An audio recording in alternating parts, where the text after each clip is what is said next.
Hello, everyone, and welcome to another Creative Critique Live. Glad to have all of you here.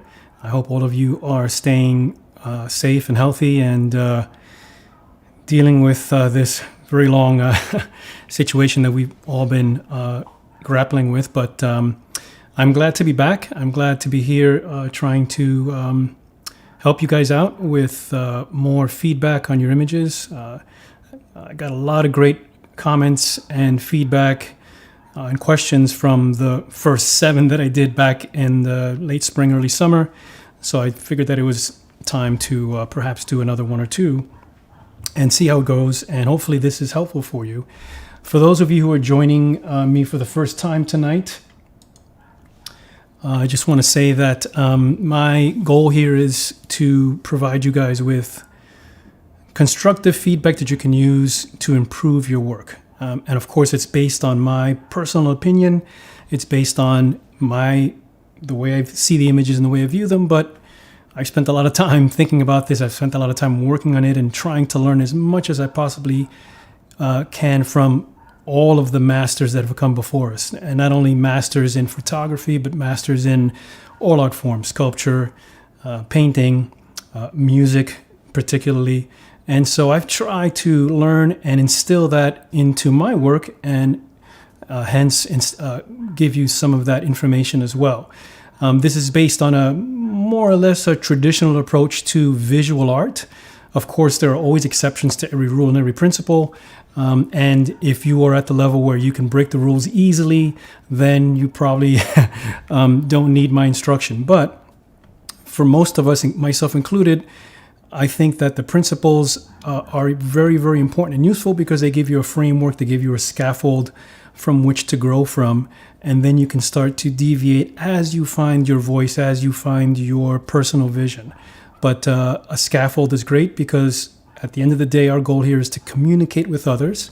And so I think it's important to use a language or the language that is going to be most effective for the majority of the people out there that you want to affect with your images. And never underestimate the power of your work to affect others, because this is how we express ourselves. This is how we share the things that we're curious about, whether it's landscape, nature, portraits, etc. Before I get started, just want to quickly mention that in the website that you're on now, on the right-hand side, there's a spot where you guys can leave comments for each other. And then there's a second tab that I've written at the top. Please ask your questions here. So any questions that you want to ask me during the live stream, just put them in that section, and I will try to address them as I go through the stream. And of course, there'll be a replay so you can watch this afterwards as well. I've gotten a lot of images for this live stream as always. I selected a handful that I want to go through and just show you what I think might improve them. And then I'm going to try something a little bit different, which is to go through a bunch of others very, very quickly. But again, just to give you little tips and food for thought that you can use in the future. And as I said, we'll see how it goes. If I do more of these in the future, there'll be more opportunity for you guys to submit images. The images aren't based necessarily on, I don't rank them on best to worst. I'm ranking them based on the images that I think I can provide the most beneficial information. So it doesn't necessarily mean that I didn't like it or anything like that. I liked lots of images that aren't in this final set. I just decided that these were ones that I could use to, again, communicate what I want to share. The one thing that I have to say I've noticed about most of the images is, if not all of them, is I've noticed particular compositional weaknesses.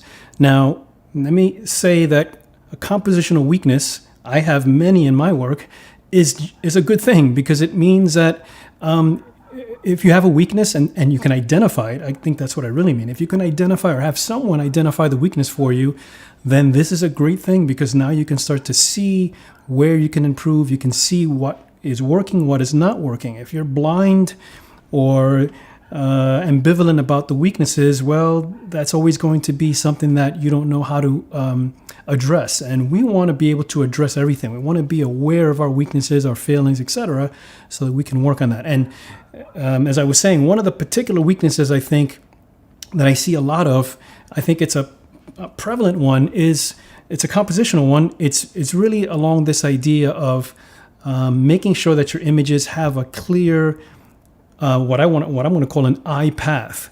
Those of you who have listened to me before or taken my workshops or webinars, etc., know that I try to think of composition based on three principles that I have an acronym for them called LCU. L stands for leading the viewer through the image. These are the things that I look for. C stands for, is there a coherent or clear center of interest or focal point? And those could be different. If you watch my critique live number 1 or number 2, I believe, I go through this extensively. And the third element is U, LCU, U for unity. Unity means, is the image unified? Are all the components, all the parts of the image working together as a whole to create more than the sum of the total? Are they working in harmony? And it's this first one, leading the viewer, that I think is really important. And I see that that's something that many, many people struggle with. It's something that I can't address in terms of its overall structure here, but I'm going to try to show you how to improve that in the pictures that I work on. And you need to have some kind of eye path because it tells the viewer what's important, what's not important. It creates a sort of a hierarchy in the image, and it allows you to really bring the viewer into what it is that you're trying to convey to them. Basically, you're making the visual language more effective.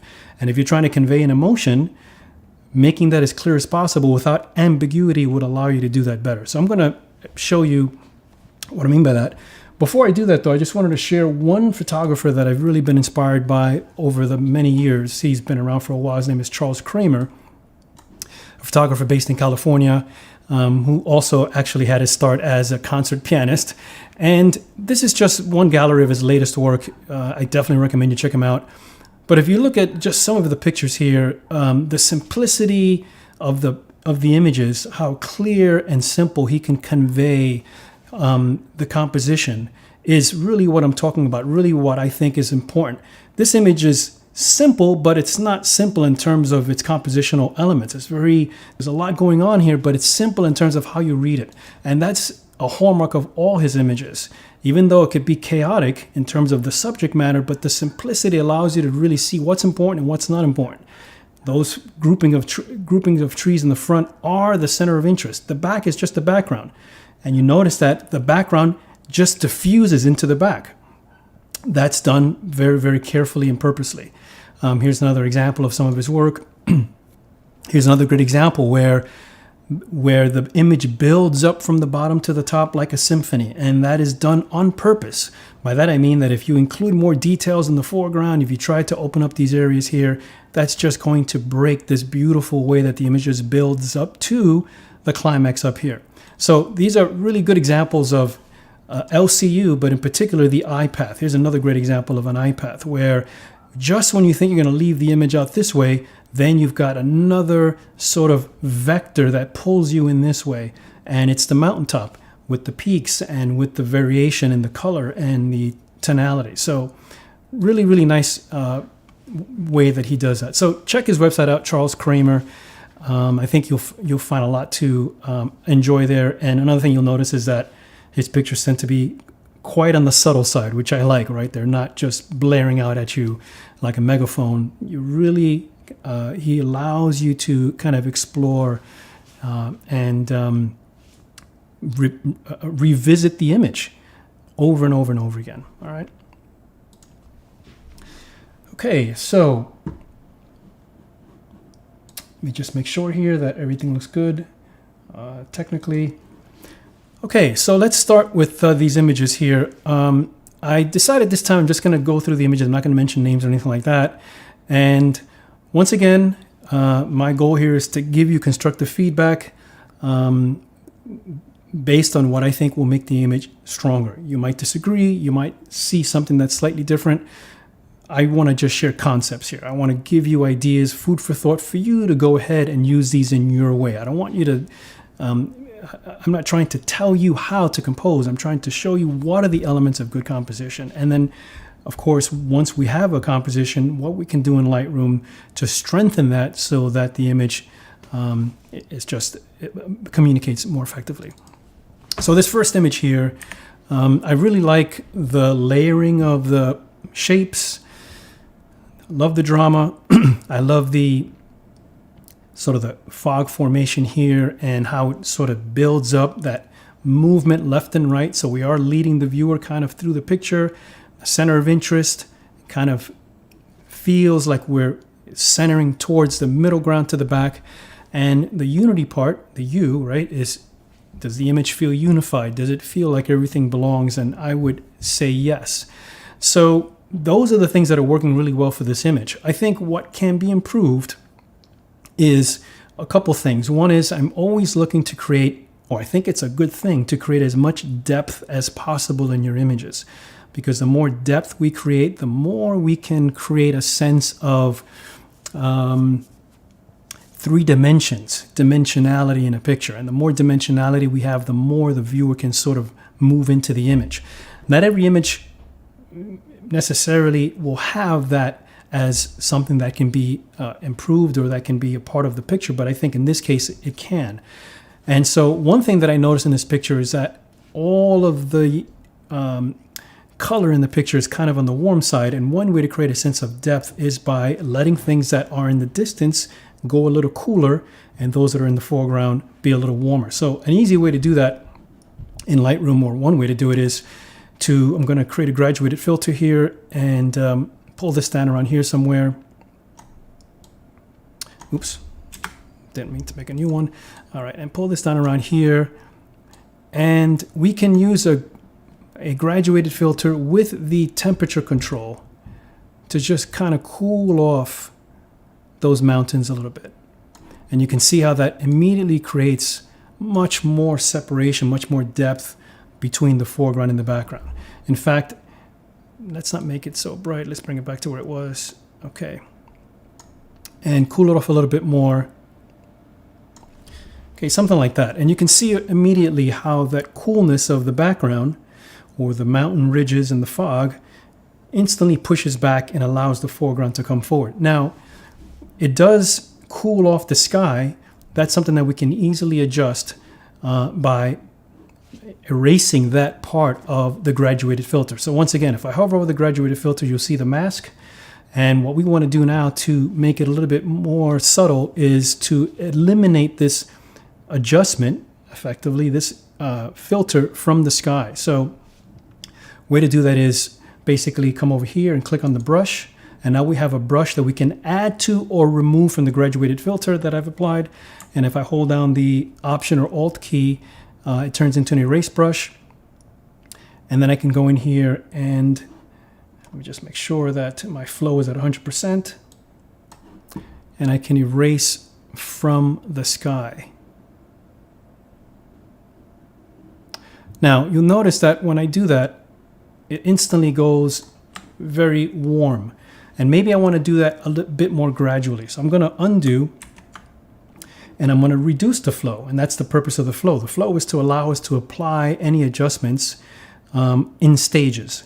So I'm going to drop the flow to 50% by just hitting the 5 on my keyboard. That's a quick shortcut to adjust the flow when you have the brush tool selected.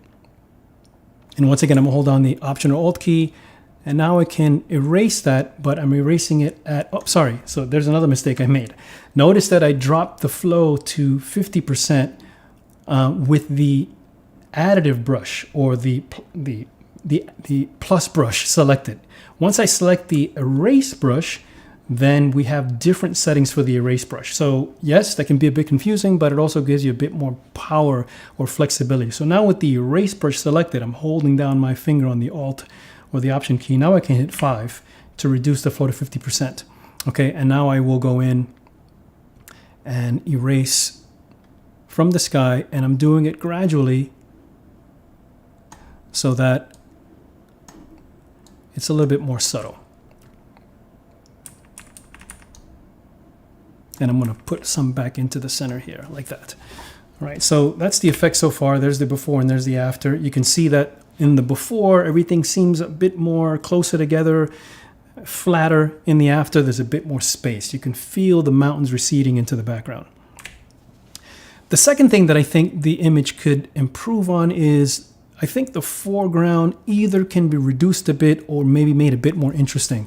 So essentially the foreground variation is really what I'm looking for. Variation is something you always want to, you want to have that in every part of an image, especially areas that are fairly uniform. And this is very uniform here. So how can I introduce some more variation here? Well, I can do it in a few ways. One is, again, a graduated filter, pull up from the bottom, something like that. And I'm going to reduce the exposure.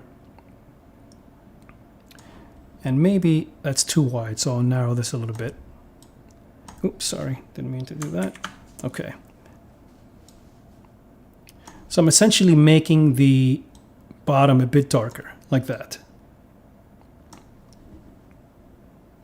And the next thing I might do is just use an adjustment brush to do some subtle dodging and burning.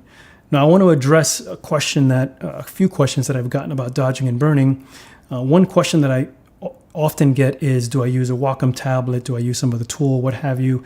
And the answer is no. I do all of these adjustments in Lightroom with a very good mouse. All right, it's not the Apple mouse, and actually I'm on a PC right now, but it's a very good Kensington gaming mouse, one that my son uses. And the reason why I use a gaming mouse is because they tend to be much more ergonomic, very precise, very comfortable on the hand, and I can get very precise adjustments. And of course, if you practice it, it becomes second nature. I have had a Wacom tablet in the past. I've used it, but I never quite got used to it. I never quite got to looking down at the tablet, but seeing the effect on screen. I've become fairly comfortable with the mouse. So that's what I use.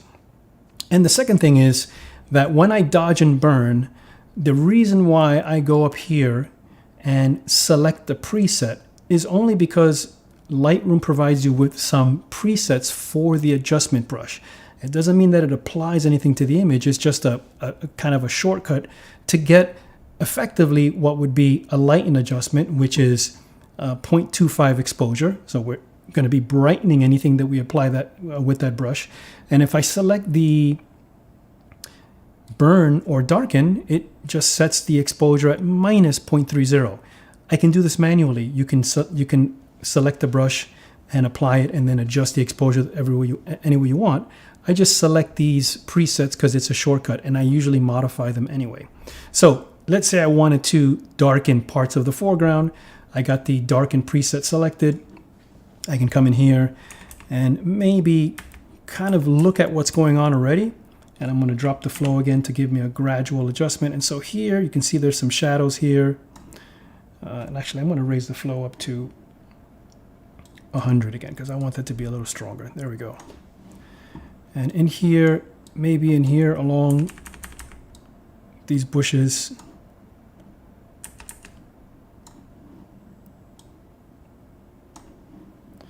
okay, something like that. Notice what I'm doing here is I'm creating kind of a little path here for the eye to flow through these little gradations in the foreground. And then I'm going to select a new brush, click on new, select the lighten preset just as a default to get me started. I kind of like this little area here, and never mind that. Apply in here, in there, and maybe I'm also going to apply a little bit in these trees in the foreground just to create more of that aura of the fog behind them. And I think that is it.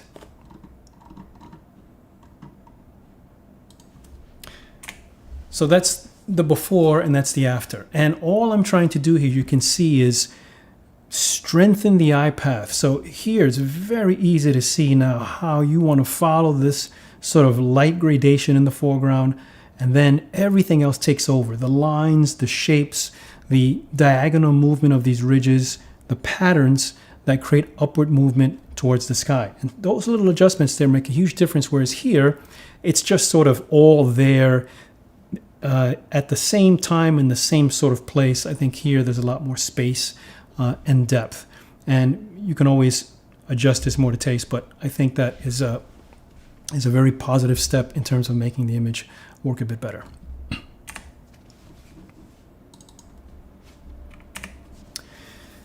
Okay, so this image here, very dramatic. I love the, well, first I love the light.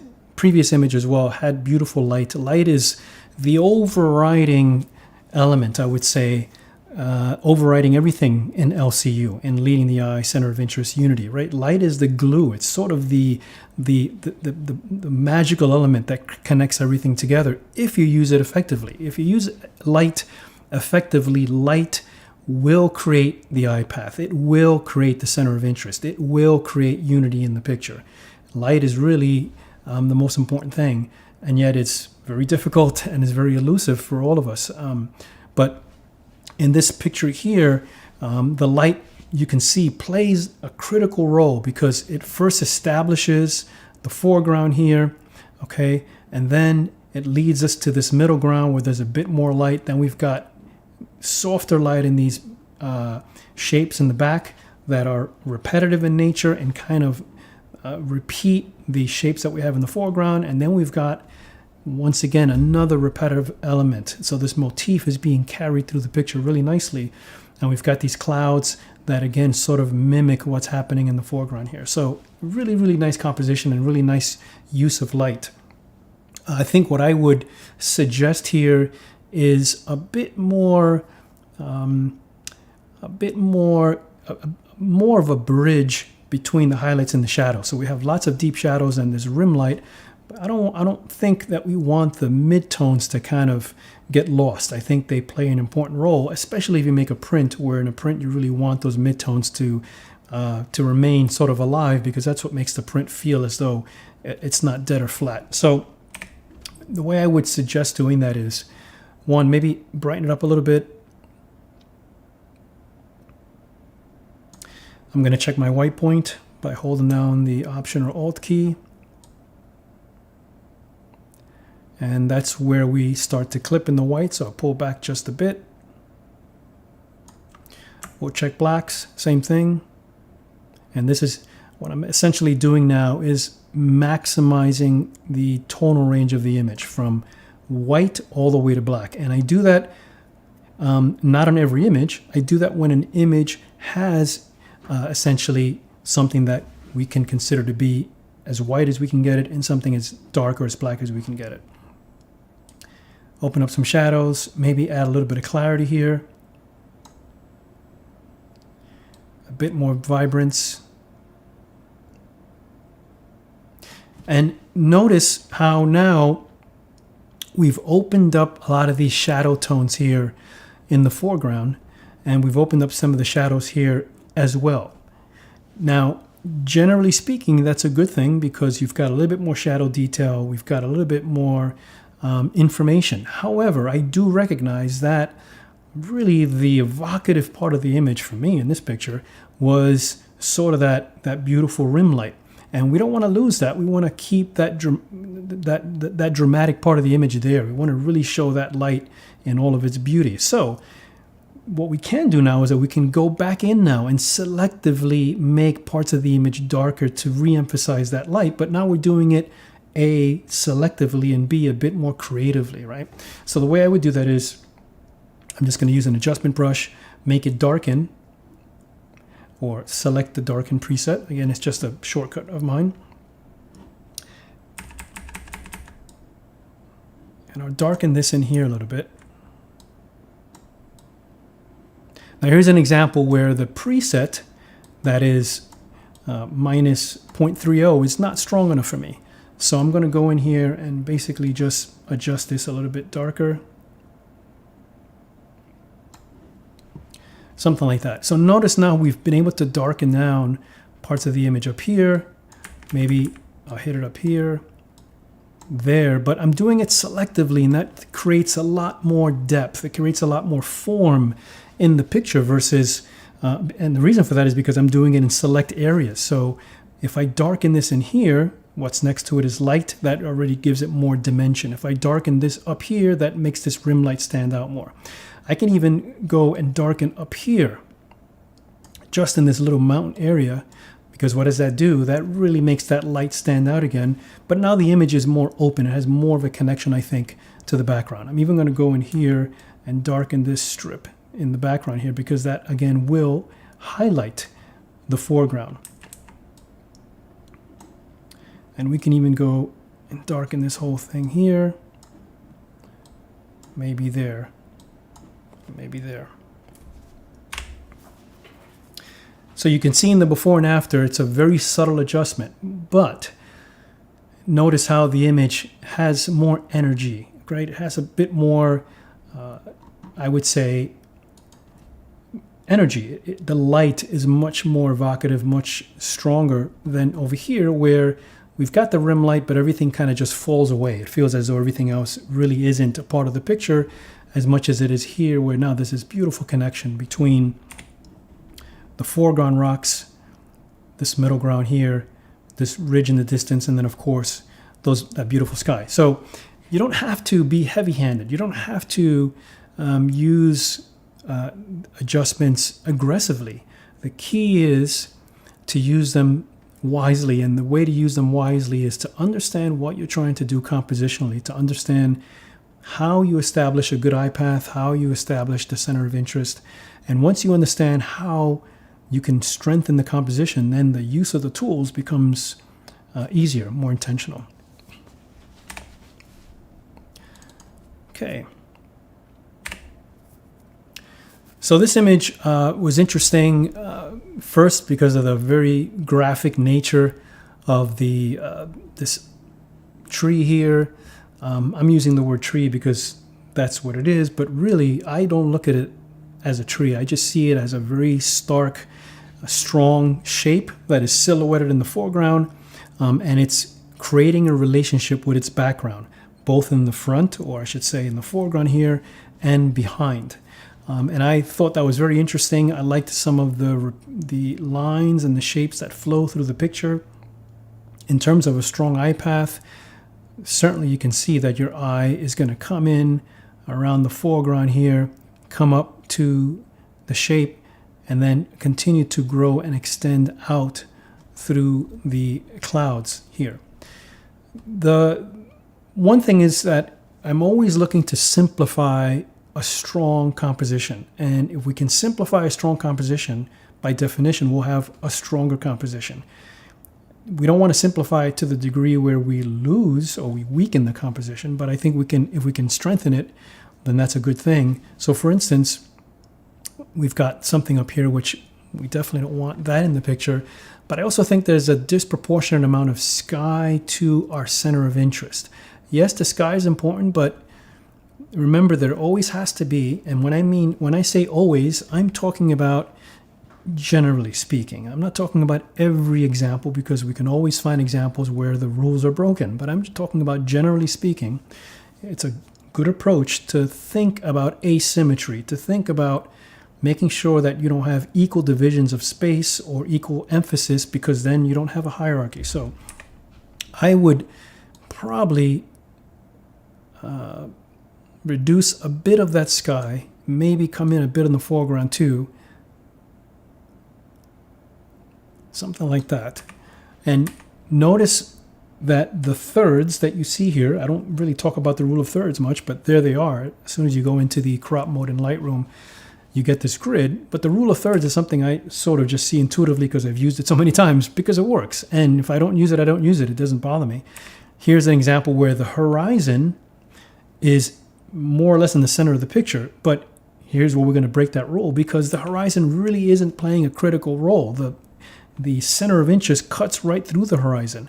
So you really feel, and then you've got this bright spot here. So this really becomes one key area of the picture where the object is grounded into the ground with its shadow becomes another key area of the picture.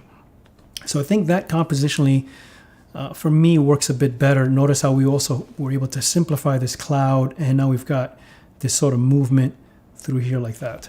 As far as adjustments, I think I would probably make it a bit warmer to get more of that glow on the sand, add a bit of clarity.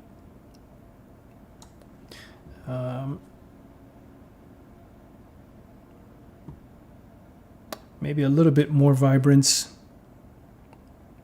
And the other thing that I think would help, and this is something that I would do with a picture like this, because basically the sand and the abnormalities in the sand could be a bird that landed there or someone that ran across. But some of these little things here I think could be cleaned up and make the foreground simpler.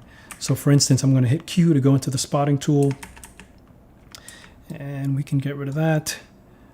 Click that. Maybe drag there like that. We'll take this all the way to the edge. And if you don't like where it grabs from, you can just move this around somewhere else. And I think that works a bit better. If I were going to work on this image to print it, sure, we could spend a little bit more time getting the spotting to be exactly the way we want it. But you can see that there's a big difference there between all these little spots there and sort of the irregularities that sort of are a distraction. And over here where it's a bit cleaner, you also notice that it's a bit warmer on the right, a bit more inviting, I would say. And if you want a little bit more drama, one thing we could do here is select an adjustment brush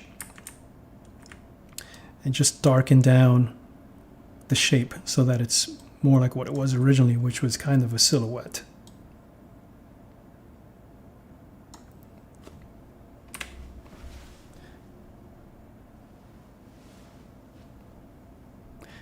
One last thing I might do to really emphasize the sort of the connection between the shape in the foreground and the sky on top is maybe add a little bit more clarity to the sky. That's something that usually works pretty well to give a little more definition. So graduated filter, we'll drop it down around here somewhere. We'll zero out any effects that it has, and then I'm just going to add, don't ask me again please, and then we're going to add some clarity.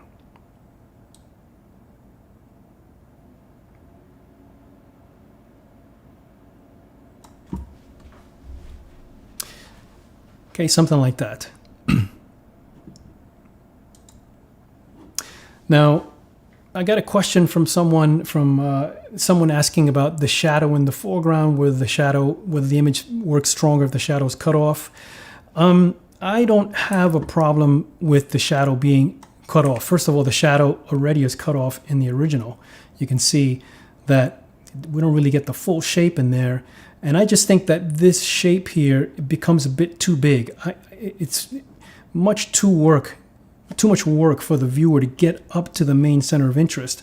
I think that having a bit more asymmetry, I think I had it somewhere around here, okay, maybe a little bit less, but something like that, where the shadow is something that extends off the picture, and that's okay. That gives us a sense of maybe its size or its shape, or leaves something for us to imagine. So you don't have to always, you can cut things off if we've got something that connects to it that establishes your center of interest, and this shape certainly does that. I'm trying to avoid having too much in the foreground just for the sake of it being there. I'm interested in the whole image working cohesively, and that's sort of the way I see it. Of course, if it works better for you differently, that's fine. I'm just trying to highlight, I think, the key elements in composition. And for me, this here is just a prelude to the shape itself and then the connection to the sky. And without this, right, I mean, this is, adds to the sort of the drama of the picture. It tells us that it's backlit. But this here is really where we want the eye to get to, because that's sort of where the story of the image lies, I think. Okay, next. And thank you for all those. And thanks for the questions. So here's another very dramatic image. Beautiful light, sort of backlit. We got the sun in the picture. We've got the clouds. We've got some nice rocks. And, of course, this beautiful bush here catching that backlight.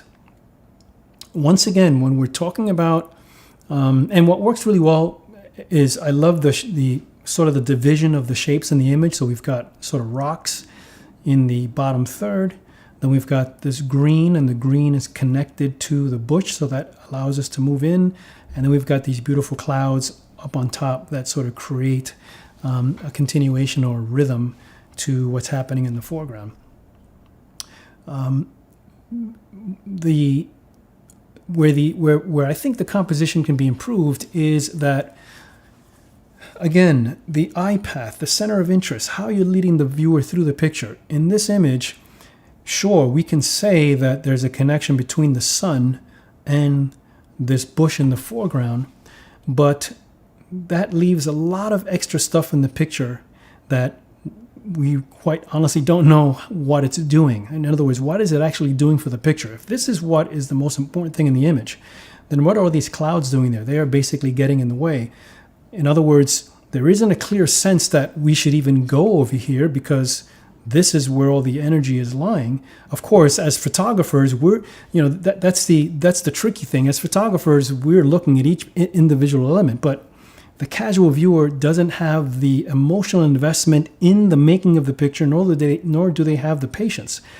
They only want to have something that connects them, something that they can read, something that gives them a feeling right away. And if they don't get that right away, unless they're related to you, they're not going to invest a lot of time trying to read what's in the picture. So, as an example, and what I'm going to do here is I'm going to create a virtual copy of this so I can work on a different one here. I'm going to crop this image, and we're going to take out the sun altogether. Let's say I did something like that, and we'll come up a little bit like this, and we'll come down something like that. Now, we do have these little rays of light coming in here on the right, but let's just assume for now that if I did something like this where let's say I dragged a little, don't know how this is going to work, but we'll see if it works or not. Oh, it's not too bad. All right, so just for the sake of the live stream here, that works pretty well. Now, if I go back and we do compare, and I don't want that one, I want... Okay, you can see here what I'm trying to illustrate, which is that in this image here, we can, we get into the picture, we can see what's happening, our eyes moving slowly through, and then we immediately get pulled to the edge of the frame. And it's really hard to let go of this part of the image. Here, okay, all of a sudden now, this cloud takes on a whole different meaning. It takes on a whole different role in the picture because now there is something to work up to, which is this cloud. Yes, of course, I know that by cropping we're not getting the best possible composition, because if we had intended to photograph it like, I'm sorry about that, if we intended to photograph it like this, we would have placed the camera maybe slightly different. But the composition, the way that your eye moves through the picture is what I'm trying to illustrate here. This movement here up to this rock and back this way, much, much stronger now, much more effective. These rocks are playing a much more important role than simply being extra to essentially the sun. Okay, here the sun is totally dominating the scene to the point that I think it doesn't leave a lot of room to explore, to enjoy everything else that's happening in the picture. To this, I might add a little bit more shadow detail. So something like that.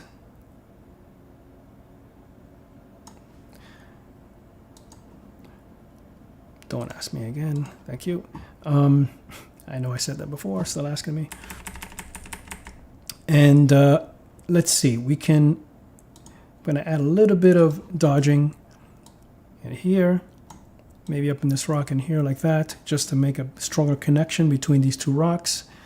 Maybe in here, a little bit in the shadow area, not too much. And then we'll create a new adjustment. This will be darken. And first, let's darken this over here, because now we can start to balance out this here in terms of the light. So the light is not so strong on the left anymore. Same thing over here. We really now allow the light in this bush to play a stronger role.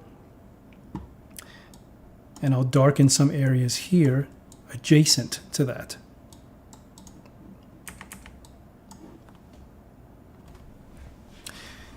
Okay, so I think that's better. I think it's improved. I think it's a much simpler composition. Again, be very careful when you include the sun in your image, because the sun is going to be something that attracts all the attention. Unless you have a way of balancing it out carefully, especially not when it's on the edge, you're going to have a difficult time with that. Preferably, I would have maybe liked the clouds off to one side or the other, but for what we have here, I think that works better. And once again, let me show you the before and the after. And again, I'm always looking to simplify, to make the statement as strong but as simple as possible, because that's just going to allow you to communicate whatever you want to communicate to the viewer better.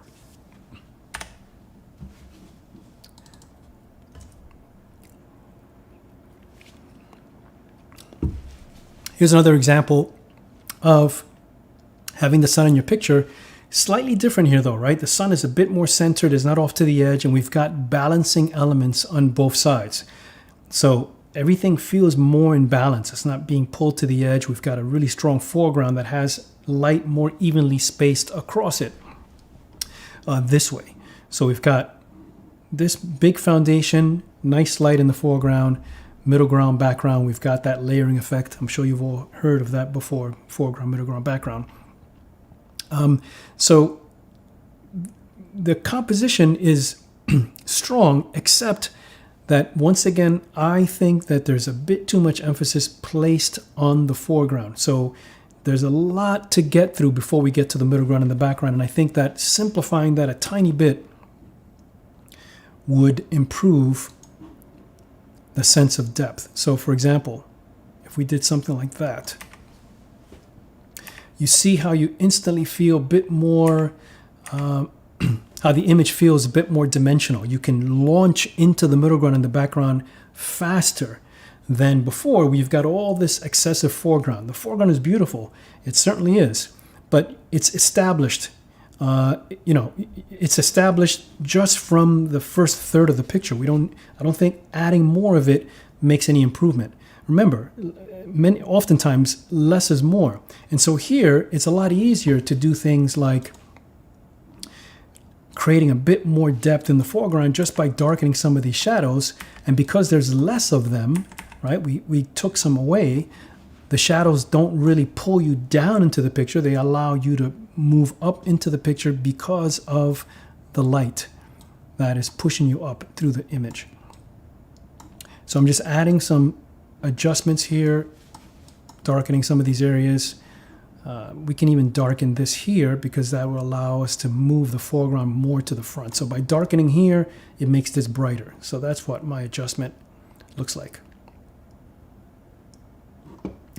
Maybe darken some more here, or here, maybe in here. Again, I'm darkening the shadows. I'm not touching the light, darkening the shadows, but by darkening the shadows, what's next to it, okay, everything is about relative placement. What's next to it becomes brighter.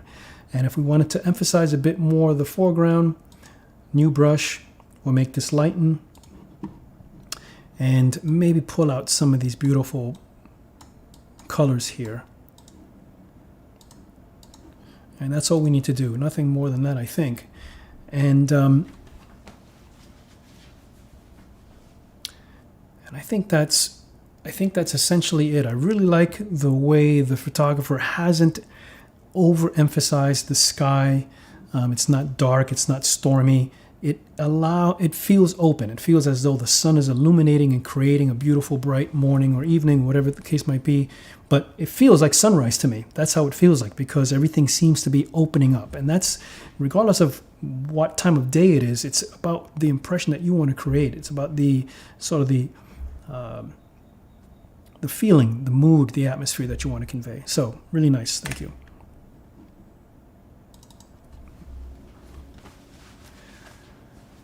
So I like, first, the cloud formations in this picture are really nice. I sort of like the softness of the sky with that beautiful cloud catching some of that early morning light. It's a bit bright, it's a bit bleached, so we'll have to try to back that down a bit. But the reason why I wanted to show this image is because the foreground is interesting. We've got this movement through this path, and I can see how the photographer was trying to sort of show what was happening here, a sense of moving up into the scene, moving out to the what's behind these shapes in the foreground, out to this beautiful sunrise. I think part of the challenge here, though, is that everything really, all of the energy really is contained in the sky. I mean, that's where everything that's interesting is really happening. There's some bushes here in the foreground. We've got some flowers here, etc. But they're all kind of the same color, the same sort of tone. You know, everything is really back here. I mean, that's really what I think the photographer was responding to. You take that sky away, and I really don't think that the picture is made. And so in my mind, I'm thinking about, okay, how can we make a composition here that is stronger? I don't think it's strong enough now because there's a lot of the image, 50%, to get through before we get to the sky in the back. And if you're going to go in here and start to recreate light that wasn't there to begin with, I just don't think it's going to look convincing. So I do see some interesting lines here, though. So for example, there's a nice line coming up through here, and this line kind of moves back this way, and then we get back up to the cloud in the sky. And hopefully you can see where I'm going with this, right? Because over here, this is really just more of the same that's over here. It really isn't adding anything to the picture. So let's say, and I understand that there's a path here, but the picture has to communicate something. It can't be about what you intend to show. It's got to be what you actually show. And if the path isn't convincing, then I think that it's just not going to be as effective as if you had an interesting design. So if we come this way, let me actually uncheck the aspect ratio. And we come in about here. And maybe we come in over here on this side as well. Okay, this is really what I'm talking about. I'm talking about a way to keep the viewer engaged in the picture. Keep them engaged so that they can see how you're establishing shapes and patterns to create something that is visually appealing, visually pleasing. And you hope that by doing that, then the subject itself comes through. We can't photograph the subject first and then expect the emotion to come after and the design to come after. You have to establish a design first. The design is how we're arranging the elements to create the emotion that we want to convey. So if we do something like this, then I'm going to apply here some clarity, maybe a little bit of dehaze, maybe warm it up a little bit. And actually I'm going to apply some more contrast here. I'm going to drop a radio filter, actually a graduated filter, around here somewhere. This is for the sky. Darken that a tiny bit, not too much. Highlights a little bit, not too much. Notice that I am not trying to control this part of the cloud with this filter, because if I try to do that, I'm going to wind up compromising many other parts of the sky. So I use each filter as much as I possibly can in a general area before it starts to compromise the image. In order to control this, I'm going to use a subsequent adjustment that just targets that part of the sky. Maybe we'll come down a little bit more, add some clarity.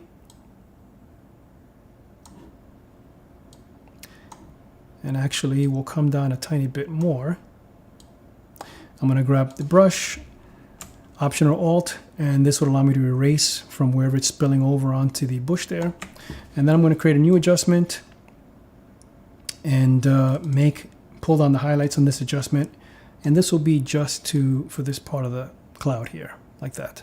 Now I can pull these highlights down as much as I want, and they're only affecting that part of the cloud. Then I'm going to go and create a new adjustment. And this is going to be where we're going to create a little bit more depth to the foreground. So we'll do darken. I'm going to start with darken because I think there's areas that we can darken here. So into the shadows we go. And into the shadows here.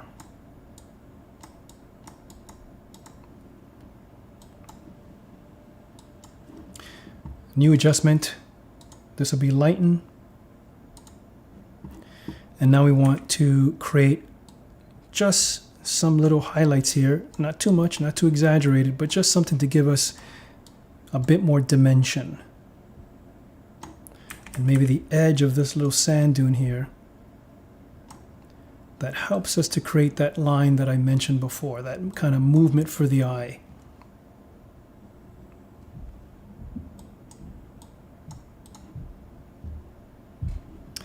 And maybe a bit more green. And the way I can do that is to come down here to the HSL controls, saturation. You can either click and drag on the color that you think it is, or you can use the target adjustment tool, come in here and push up and make that a bit greener there. Maybe greens down here as well.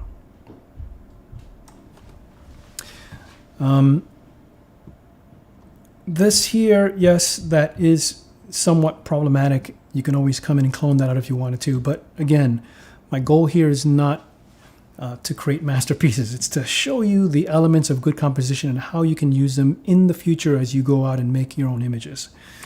So there's the before and there's the after. You can see how now there's, maybe this here, I overdid it a tiny bit. We wanted to pull that back. That's pretty simple. That was this adjustment. I can hold on Alt or Option, drop the flow, and maybe erase a little bit of that so it's not so pronounced. Okay.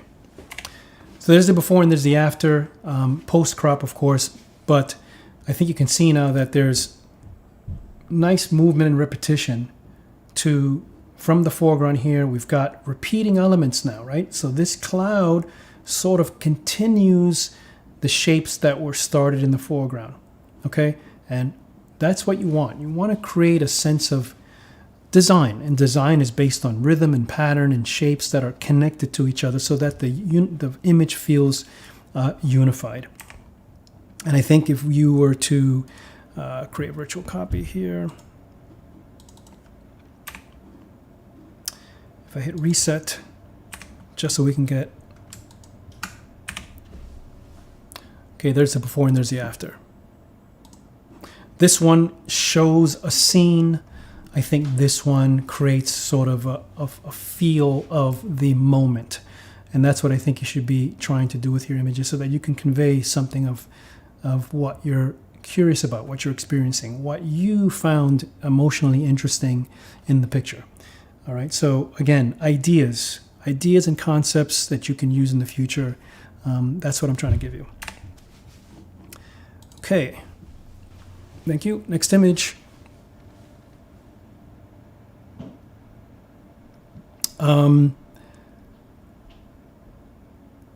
This image I think is undeveloped, so what I do like about it is that I can see that there's beautiful sky shapes here, there's the ocean here, and there's this sort of balancing element on the right. So let's go in here and make some adjustments. Drop the exposure a little bit. Let's check our white point. Check our black point.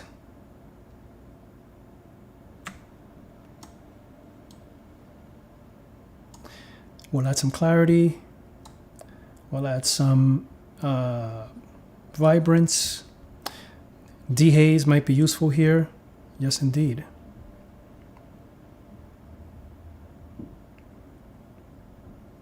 All right, so that's a big improvement there. We'll add some contrast.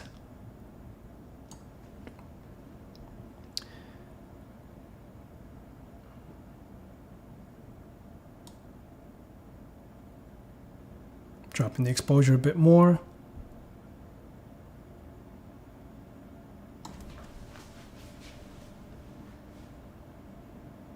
And I'm going to actually zero out the contrast here and add it in the tone curve here. And I'm just going to select the medium contrast preset. Let's see what the strong contrast preset does. No, we'll stick with the medium contrast preset for now. Sometimes I find this one a bit more useful because you can go in and modify different parts of the tone curve, like so.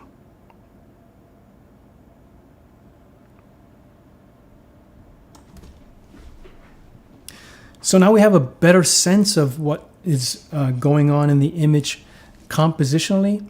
I really like this movement here on the left, the sand or the surf moving towards the right, and then we've got the light, the dramatic light sort of opening up the image with this beautiful sky on top. A couple things we can do, I think, is one, I'm going to drop a graduated filter straight across the sky and just use this to give our sky a little bit more, a little bit more depth, definition by, excuse me, by adding some more clarity.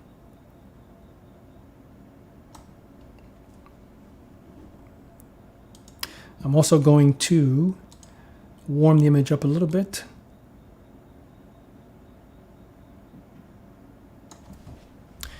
So now what we need to do, I think, is we need to create a better connection between the foreground and the background. So we've got the middle ground and background looking better. It's a nice sort of ethereal image, but the foreground is a bit dark. It doesn't feel like it's quite connecting. So a couple things we can do.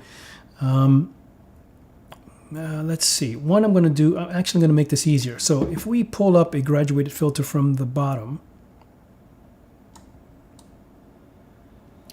and here, instead of adjusting exposure, I'm going to adjust the white point, which would be the same as sort of adjusting the white point throughout, but I'm just doing it in the foreground. A little bit of exposure, a little bit shadows. Actually, I'm going to do more shadows. There we go. And I'll do some more shadows here as well in the global adjustments. And then I'm going to add a bit more dodging and burning. So let's do some dodging first. So I think this can be a lot brighter. And that helps to really make that surf connect. And shows us kind of that beautiful wave-like, again, thinking about the eye path.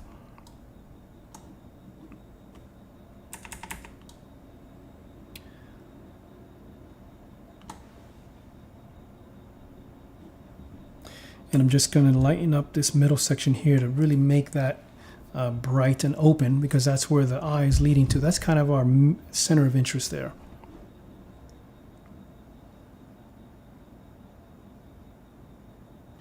And then the other thing I think we can do is I'm going to apply a new adjustment just to this center area.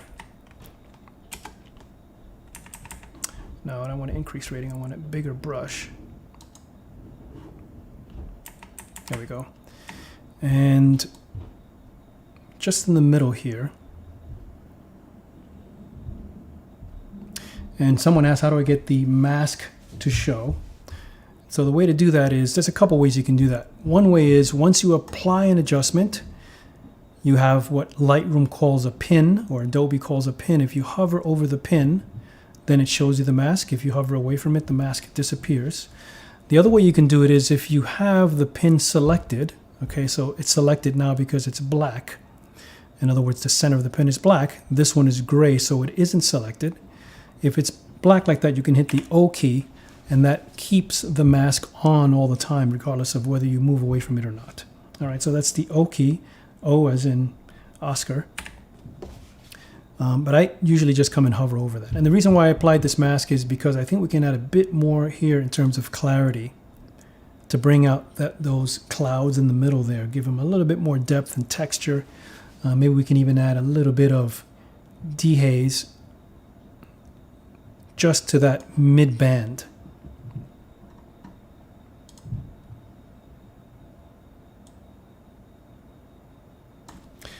All right, so there's our before, and there's the after. And what I like here is that even though the right side of the image is dark, it's balanced by the left side of the image, which is light and has movement and keeps your eye moving towards the bright area. So the darks here actually help to emphasize the lights. If you take the darks away, you don't have the lights. And what I also like is that it's kind of a soft image, but it really, I think, conveys a feeling of what it's like to be on the beach or in a place like this where you can hear the ocean, you can see the change in atmosphere and mood, but it's not overly dramatic. It's something that is rhythmic and almost meditative. So I think that works. That works really well.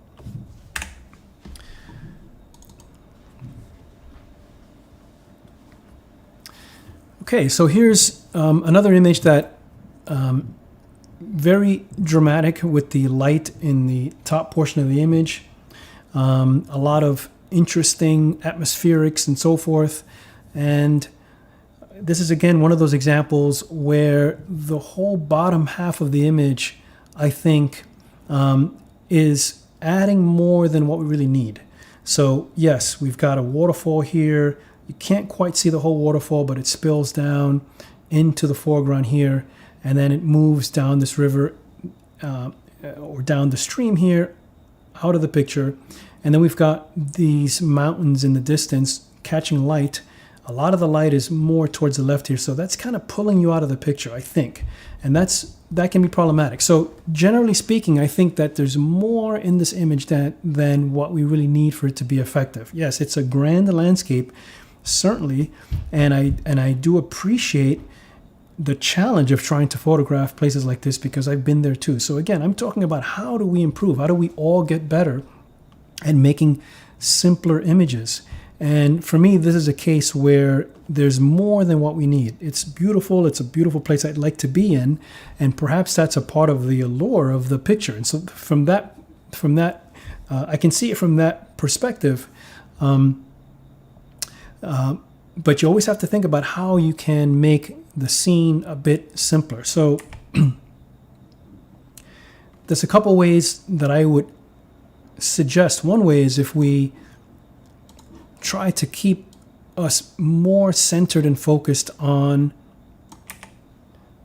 the foreground here. And part of the problem with that is that the foreground is sort of compromised because we don't really get to see the whole waterfall. If that's going to be where you want the eye to move in, it's kind of hiding the waterfall from us. We want to see more of it, but it's hard to see. So I think that's partly problematic. We can maybe shift this a bit more like this so that now we've got that stronger pull between the sky here and the waterfall here on the left.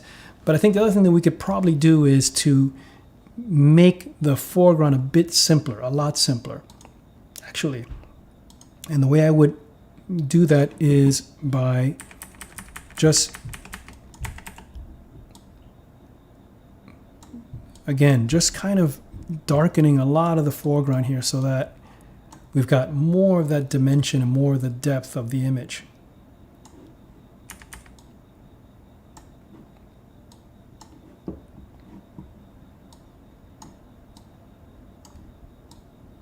So we've got this rhythm now. We've got the foreground. Then we go to this middle ground, which I darkened a bit, and I'm adding more darkening here, or I should say darkening.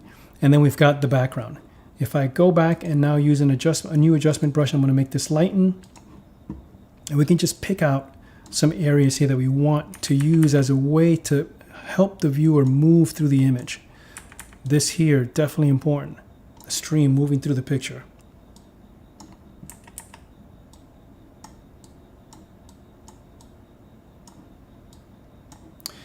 And I would also adjust the white and black point. Check whites, check blacks.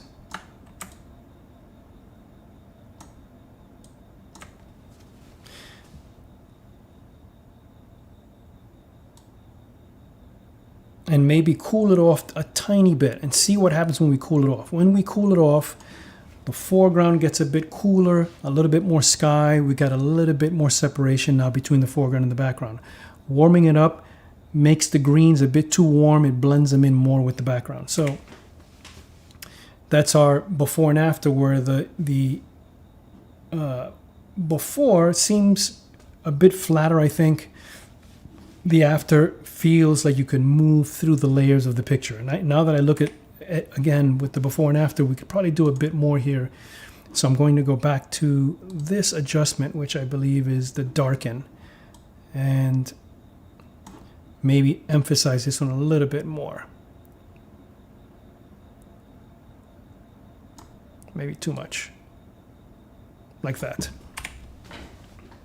Okay, we want to build. You want to build the picture up from some beginning to some final place, allowing still for the image to be interesting and for the viewer to be able to explore. But you want to have something that shows them, that builds the image, that makes a sense of growth, of movement. All right.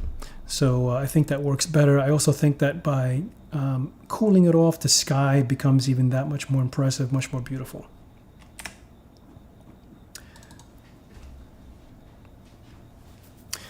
This is another really nice image that, generally speaking, I think works well. I like the way that the center of interest, the focus is the actual butterfly, and everything else around it is kind of diffuse and soft, and allows the butterfly to really kind of hold the center of interest.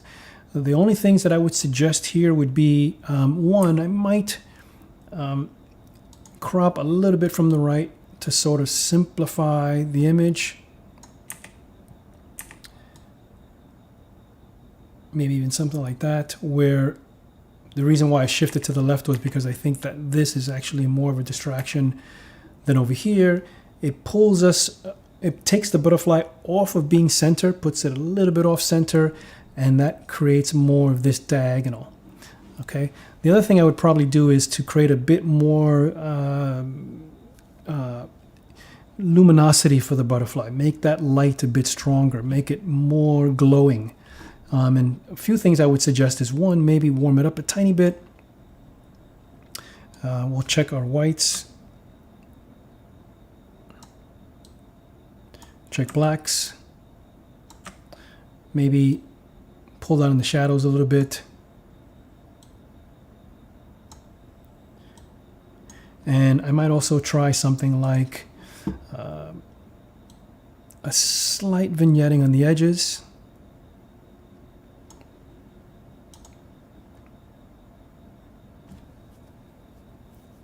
And one thing I'm going to try here, even though I don't know if it'll work, but it's something that I have used in the past, is it is possible to use split toning on a color image. And the reason for that would be to maybe just add a little bit of warmth to the highlights. That's not something that you can easily do with the temperature control, because the temperature control, of course, adjusts the entire tonal range of the image. But if you go to the split toning panel here, and highlights, warmth would be, the hue would be somewhere around 50, okay? You get a whole range of hues here from warm to cool, so I kind of know from experience that warm is around 50, but you can see here the colors tell you, so reds, yellows, so around here. And then saturation is the amount of split toning you're going to add. And as I increase this saturation, you can see that it starts to get warmer, but it's only getting warmer in the highlights. The shadows remain relatively unchanged. And this is a really useful tool, not only in black and white, but also in color, when you want to affect just one side or the other of the light or dark side of an image, whether you want to cool it off or warm it up. In fact, we could even do the same to the shadows. Shadows would be cools, and the shadows would be around 220. Now when I increase the saturation, it actually cools the shadows off. That doesn't quite work as well as the highlights do, but just an idea there. So again, without this adjustment, that's what it looks like. And then with the adjustment, just warms it up a tiny bit without having to use the temperature control, which actually really shifts the whole hue of the image warmer. Okay, so we look at this again. before and after. Okay, probably what I would do here is, now that I'm looking at the before and at the after again, I still think it needs a bit more darks. So something like that. And again, I haven't done a lot to the image except a little bit of the cropping to place the butterfly a bit off center, and then just make it a bit more luminous. Now, someone did ask, when would I use the radio filter? So let's say I wanted to use a radio filter here to even emphasize what I'm talking about a bit more. This is a great example of using it. Let's say I wanted to darken everything around the butterfly even more than I'm doing now. I can select the radio filter, click and drag, and we get something elliptical. And you can adjust this, of course. And I'm going to put this around the butterfly. Now any adjustment you make will be done outside, unless you click on the invert box here, which then makes the adjustment inside. But we want the adjustment outside. So I'm going to click on invert, and we can darken everything outside of the butterfly. And I think I actually prefer that over the shadows adjustment here.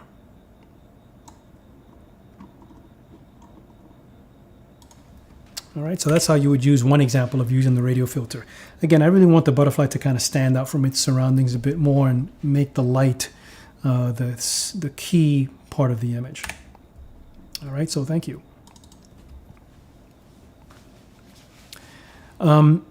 This last image is beautiful black and white. We've got some interesting shapes and structures here.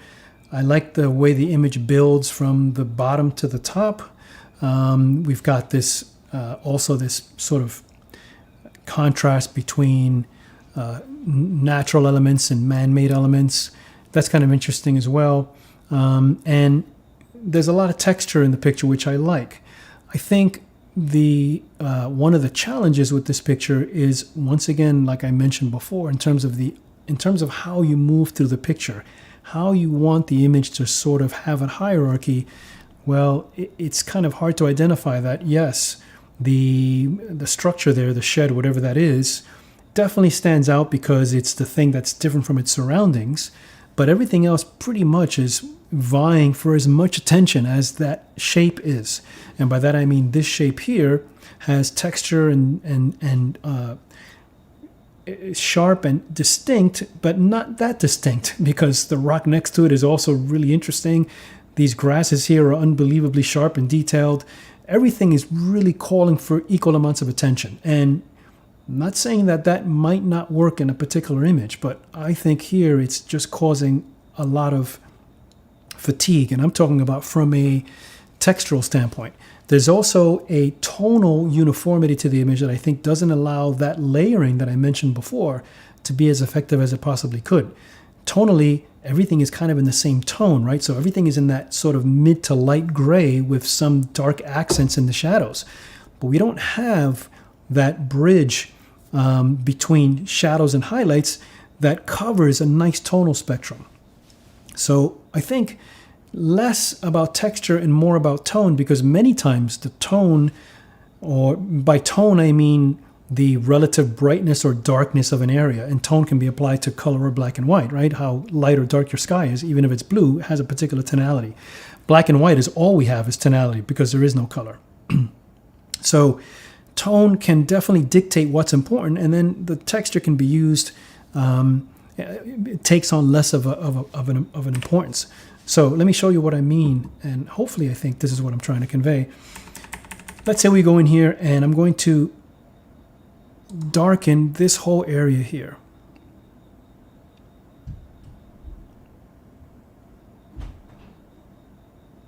All right, and I've applied a mask, but it's not enough. I want it to be darker, and I'm going to pull this down, something like that. Okay, you can instantly already see how I've created more of a hierarchy now. Because now that automatically made that that shape, the shed, whatever that is, all of a sudden it moved forward.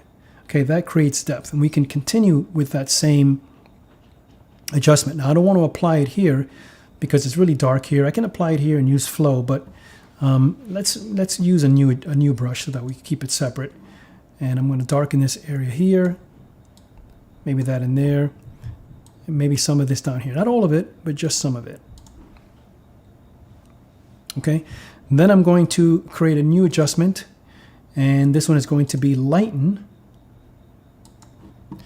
And now we can go in here and create a little bit more variation in the front of this object, which front of this shape, which before was, again, kind of flat. Now I've brightened up some of it, but not all of it, because by maintaining this area here a little bit darker, that makes it a bit more interesting. It adds more variation, okay? And now let's say we wanted to just touch a little bit of these grasses back here, okay? Just like that. Now we've got some little highlights, some little specks of interest, if you will. But the whole thing is in one tone, which just basically creates or makes it much less interesting than if we sort of go in and can make it more variable. Okay, and I'm actually going to go back to this one here and just, so I'm using this adjustment here, and I'm just going to add a little bit more of this down here like that. So that the reason I'm adding it here in the foreground is so that now this doesn't stand alone by itself. There's dark patch there. It's got something that connects to it. And now we can easily see how the tonal variation lets our eyes come in, flow through the shape. Then we exit through here, and then we eventually get up to the sky. And in fact, the sky, I might also do the same by just making it a bit brighter. And again, this is a subtle adjustment.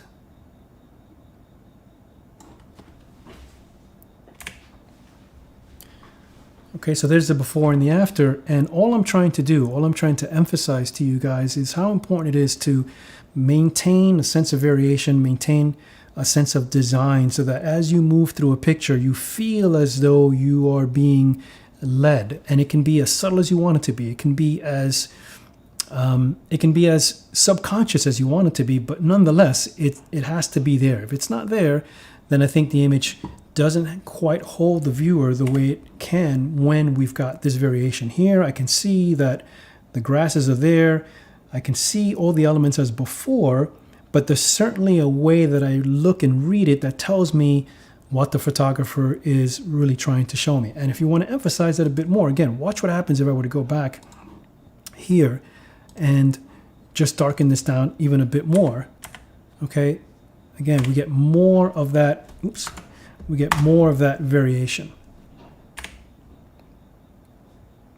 All right, so I hope that that helps and shows you essentially what's important there. Just want to show a few, I'm going to just spend another 5 minutes and then we'll be done for tonight, but just want to show you a few other images, just show you some quick tips. Some of the other images that were submitted that I didn't work on, but I wanted to show you what I think. I'm going to spend 20 seconds or 30 seconds on each one just to show you what I think might help them. So this image here, nice, really like the composition. Once again, there's a strong dominance of the top of the image compared to the bottom. And I think that that just wants to pull your eye up and out of the image. So I would suggest find a way to balance those two areas a bit more so that you don't have that strong pull to the top. Okay, one way to do that, of course, is to change the relationship of the shapes. But that's what I mean. You don't want it, in other words, one area of the image by itself that's interesting doesn't make a whole composition. The whole thing has to work together.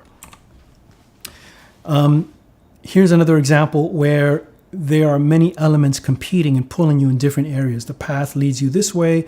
The guy or the person is walking this way to this building. We've got these rocks over here. Again, kind of confusing in terms of the eye path. Notice how much cleaner and simpler it gets if we were to just make a simple adjustment like this, where now we've got, look at these repeating elements here, here, and now we've got a clear way for the viewer to move through the image. And last but not least, remember what I said at the beginning, light is the thing that is going to really give you the biggest emotional impact. A nicer, more evocative light here, I think, would improve the image as well. This is another example where once again we've got large shapes that aren't really doing anything for the picture. I sort of like the feel of the image. I like the idea of someone at the beach contemplating, but the light isn't very effective because the light is basically making the entire foreground equally uniform and makes it difficult for us to really see what's important and what's not. Simple, cropping of this maybe would improve that, but light is going to be the thing that makes this image much stronger because it might connect the viewer and what they're looking at. Same thing here in terms of the light. You need to have light that dictates the eye path, it dictates what's the center of interest, it dictates how the image feels unified. Yes, we've got a nice way that the eye moves through the picture, but if you would ask me what the center of interest is, I really don't know. We have lots of bright, dark shapes, lots of contrast here, contrast in the midground, contrast in the back with the tower. It's hard to see what really is the most important part of the image. So think about a hierarchy in the picture. Here's another image that I think works well in terms of the design. I like the way those shapes are kind of abstract. I think what can be improved here is perhaps a bit tighter composition. So maybe making this a bit stronger so that we're locking in the bottom left and the top right. Something like that, where we got stronger tension between bottom left and top right. I also think that the color is overriding sort of the graphic nature of the picture. That's a graphic nature. That's the graphic picture that I see, especially if we bring the exposure down. Okay, those shapes are creating a nice rhythm and a nice pattern, and I think that in the original with the color sort of takes over. It might be hiding or obfuscating that from the viewer. So that's just something to think about there. Similar thing here with excess in the picture, more than what we need. This picture has the same compositional elements if we were to crop it really much tighter like that.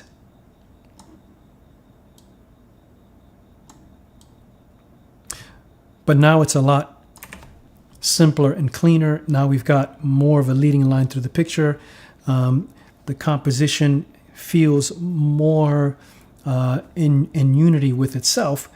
And once again, the light is a thing here that is missing. Because the light is flat and even, it doesn't really feel like there's a lot of depth. And of course, the foreground is all very uniform, which doesn't help for variation. So that's just something to think about. You really want to think about the quality of the light, because the quality of the light, especially when it comes to nature and landscape, is you cannot underestimate or overestimate its importance. Here's another example where compositionally my eye only really is interested in the right half of the picture. The left half is just more green. Yes, beautiful shapes with the tree, nice shadows, but this is really where the image is starting to feel as though it's got some movement, some design, so that now you can really feel like you can move through it without feeling like you're not sure where to go. And we've got layering now, the rock with the green, the tree, these shapes back here all play a nice uniform role. If we go back to the original, you can see that there's just more than what we need, and everything from here to the left I think is not really helping you. It's just more of stuff that was there and it was included, but maybe not helping as effectively as it possibly could. This works really well. I like the way everything works in this picture. I think maybe I would just try to strengthen again the shape. I'm really a stickler for simplicity, and because I think that that's a hallmark of all great art, is making the statement as simple as possible. Notice how by limiting the left and right, it really pulls you into the center, and now it feels like you can move through those pine trees and really take in that vast, beautiful landscape. Same thing here. Once again, that foreground, beautiful sky, beautiful light in the dunes, but that foreground, right, it's sort of not leading you in left or right. It's kind of just a flat wall, and really this is much more interesting, much more dynamic, because look at how those shapes now move you through the picture. Foreground, middle ground, background, and that's the way you see the shapes connecting, and the repetition of the patterns is much stronger this way than when we've got it like this, where you're more tempted to just move left and right, and it makes it harder to get to the back. It's like there's more of the same. Here's another example where I think there's more than what we need. The right hand side here, no one's going to be exploring and looking in here and trying to figure out what's there, because they're going to be pulled into the center. So let's make that a bit clearer.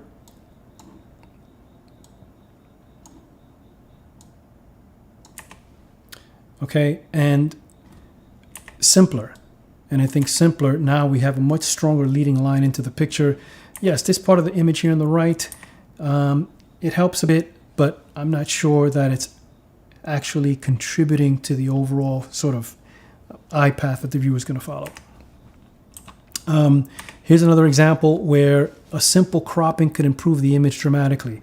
The key here is this person, because that adds a different element to the picture, but we've got things that are not helping. We've got a lot of foreground. It's kind of hard to know whether we should be starting here or being interested in here. It's kind of hard to see that person with the foreground. So let's make this simpler.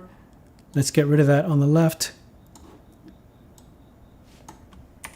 Okay, and now we've got a story, or the beginning of a story. Somebody walking in between two structures. The structures are different. We've got more asymmetry, etc. So that's how you start to really think about how the person is going to read an image, by thinking about how the what the hierarchy and how things relate to each other.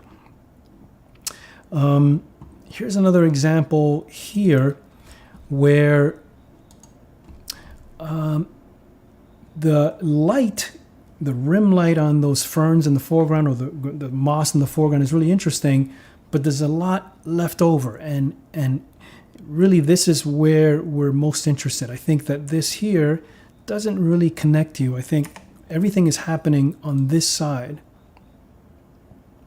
something like that.